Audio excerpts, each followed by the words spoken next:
Olá pessoal, sejam bem-vindos. Nessa aula, depois que a gente já estudou a representação geométrica de sinais, nós vamos agora estabelecer um procedimento para encontrar as bases. Por quê? Porque até agora eu sempre falei para vocês que a gente tinha que escolher as bases. E aí essas bases podem ou não podem ser adequadas para o conjunto de sinais. Então, agora, o procedimento de ortogonalização de Gram-Schmidt, ele vai, a partir de um conjunto de sinais que nós temos, que é o que a gente, de interesse, né, nosso, a partir desse conjunto de sinais, nós vamos encontrar qual que é o conjunto de bases, certo? Então, eu vou mostrar para vocês qual que é esse procedimento. É um algoritmo, passos seguidos, que têm que ser seguidos, e essa sequência de passos encontra para a gente o conjunto de base. Vamos lá.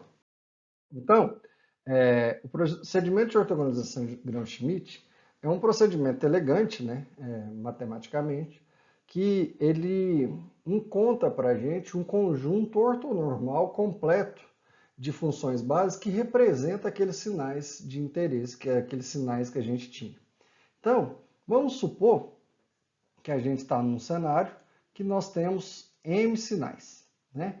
Então, temos sinais S1 até Sm. E aí, como que a gente vai fazer? Como que é esse procedimento? Vamos supor que a base φ1 ela vai ser o sinal S1 normalizado. Então, a primeira escolha que a gente faz, a gente escolhe um sinal daqueles, lá, aquele conjunto. Por conveniência, escolhi o primeiro, S1, e vou normalizar ele. Por que ele tem que ser normalizado? Porque a base φ1 ela tem que ter energia unitária. Para ela ter energia unitária, então eu divido o sinal S1 pela raiz da energia do sinal 1, certo? Então, se a gente escrever essa representação, o sinal S1 ele pode ser escrito como a base φ1 de t multiplicada por um coeficiente S1, 1, que é a decomposição do sinal 1 na base φ1, sendo que o S11 é a própria raiz da energia do sinal 1. Tá? Beleza. Primeira base encontrada. Como que a gente encontra a segunda? A segunda base, a gente pode escolher que ela seja similar ao sinal 2. Só que para ela ser o sinal 2, a gente tem que tirar a parte que já faz... vamos pensar o seguinte, já escolhemos, vou tentar desenhar isso aqui para vocês. Já escolhemos nosso φ1. A gente tem que escolher um φ2 que seja ortogonal. Só que nada garante que o sinal S1 é ortogonal ao S2. Ou seja, quando a gente for analisar o S2, a gente tem que tirar a parte do S2 que é relativa. Se isso aqui, por exemplo, fosse o S2, a gente tem que pegar o S2 aqui e pegar essa parte aqui. Ó, isso aqui decompomos o sinal 2 na base φ1. Então, a gente vai pegar esse sinal S2 aqui e tirar isso aqui. Tirar a parte relativa à base φ1. E aí, o que sobra nele? Sobra só o que é ortogonal à base φ1 que a gente já tirou na jogada. Então, como que a gente tira essa parte, essa parcela? Para saber fazer essa decomposição, a gente tem que fazer o produto interno.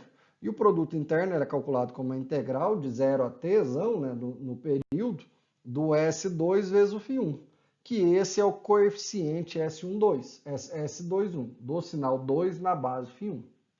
E aí, qual que vai ser a nossa base, φ, né? Primeiro, vamos introduzir uma componente intermediária, que eu vou chamar de G2. O que é o G2? Ele é o sinal 2 menos a parcela de φ1 do sinal 2. Qual que é a parcela de φ1? É o S21 vezes o φ1 de t. Então, a gente tira a parte de φ1 e deixa só a outra parte relativa a φ2. E o que vai ser o nosso φ2? O φ2 vai ser a função intermediária, G2, normalizada. Como que a gente normaliza ela? A gente divide também, novamente, pela raiz da energia do sinal G2. Quando a gente divide pela raiz da energia do sinal G2, a gente garante que a base φ2 ela tem energia unitária, que é um dos requisitos. E aí, ó, um dos jeitos de representar isso é Φ2, ela é o sinal 2 menos a componente S21 vezes Φ1, que é a componente do sinal 2 na base Φ1, dividido pela raiz da energia do sinal 2, que é a raiz da energia do sinal G2, que é o E2 menos o S21 ao quadrado, raiz disso tudo. Mas aí parece uma confusão, um negócio muito grande, né? Ah, lembrando, viu, gente? Quando a gente fez essa decomposição, isso aqui garante para a gente que o Φ2 tem energia unitária e que Φ2 e Φ1 são ortogonais. Ou seja, Φ1 e Φ2 compõem um conjunto ortogonal, ortonormal até agora. Mas e se a gente tiver um S3, S4, Sn? Aí essas expressões aqui vão crescendo, né?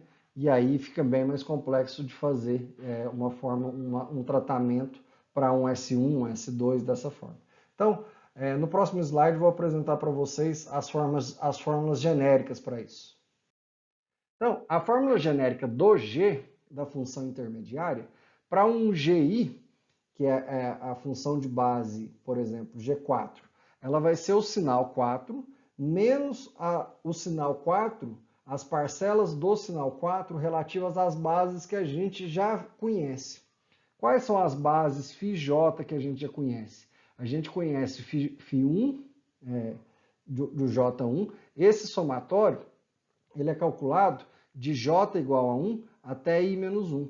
Então, se a gente tivesse um I igual a 4, esse somatório aqui iria até 3. Então, a gente iria tirar as parcelas da base Φ1, Φ2 e Φ3, calculando os coeficientes S, I e J para as bases Φ1, Φ2 e Φ3. Né? Como que a gente calcula esses coeficientes? O coeficiente S e J é a multiplicação do sinal SI com a base Φj integrados de 0 a Tzão. Tá? Sempre isso vai acontecer. E uma vez encontrada a função G, né, a função intermediária, qual que vai ser a base φi? Se a gente já tem GI, qual que é a base φi? φi é GI dividido pela raiz da energia de GI, né? Ou raiz da integral de GI ao quadrado em todo o seu período, certo? Essas fórmulas aqui são as três únicas fórmulas que a gente vai precisar para fazer o procedimento de ortogonalização de Gram-Schmidt, tá? Antes de fazer um exemplo com vocês, vamos tirar algumas conclusões a respeito desse procedimento.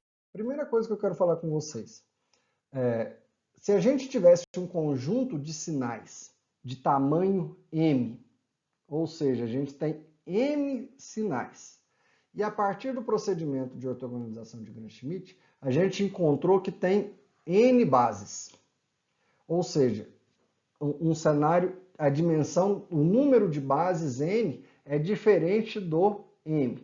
Isso é o exemplo que a gente viu na videoaula anterior. A gente tinha 4 sinais e com 4 sinais, para construir aqueles 4 sinais, a gente precisou só de 2 bases.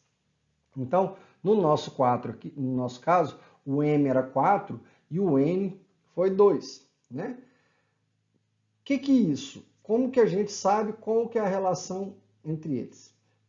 Primeiro, se todos os sinais fossem ortogonais entre si, se a gente tivesse M sinais ortogonais entre si, então o número de bases N aqui, ó, vai ser o mesmo do número de sinais.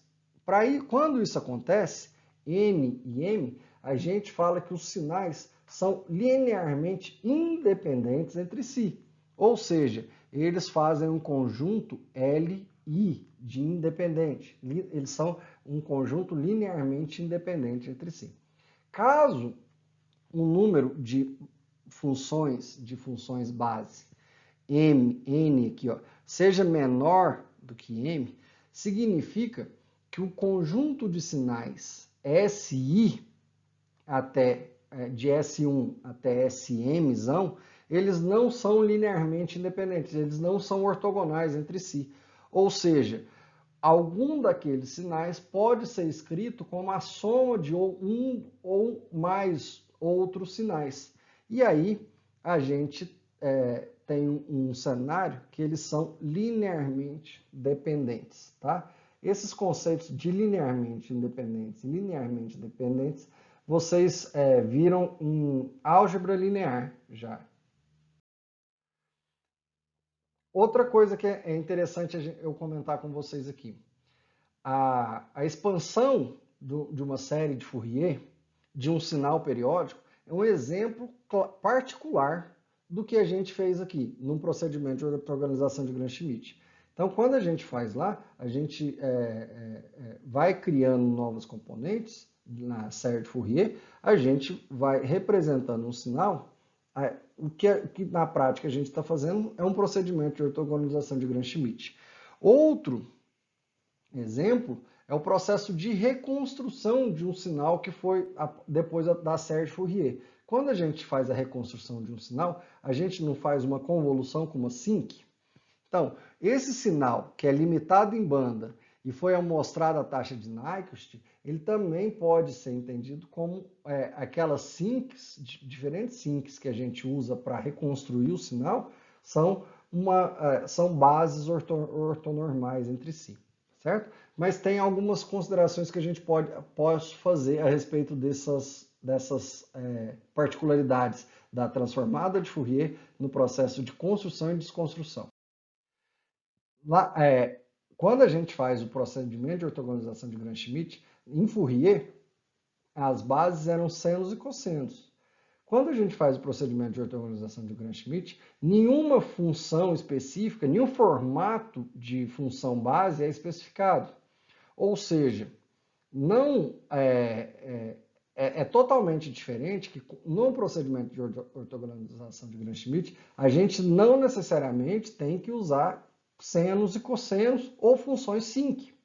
A única coisa que a gente escolhe aqui é que as nossas funções base vão ser parecidas com os nossos sinais, vão ter as caras dos nossos sinais.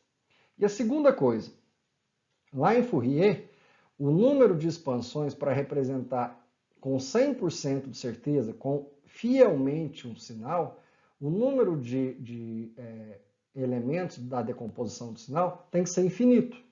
Ou seja, para uma série de Fourier fielmente representar um determinado sinal, por exemplo, uma onda quadrada, a gente precisa de infinitos coeficientes. Senão, a série de Fourier se torna uma aproximação. Isso não acontece aqui. O procedimento de ortogonalização de Gram-Schmidt, ele nos fornece uma base, um conjunto de funções base, que é um conjunto limitado, ele tem um limite, ele não é funções base infinitas, da mesma forma que tem em Fourier, e essas funções base nos permite ter a expressão exata do sinal original, certo? Então esse aspecto é diferente lá de Fourier também. Então, para encerrar esse vídeo, ficou uma aulinha mais curta, mas usem agora um tempo para exercitar.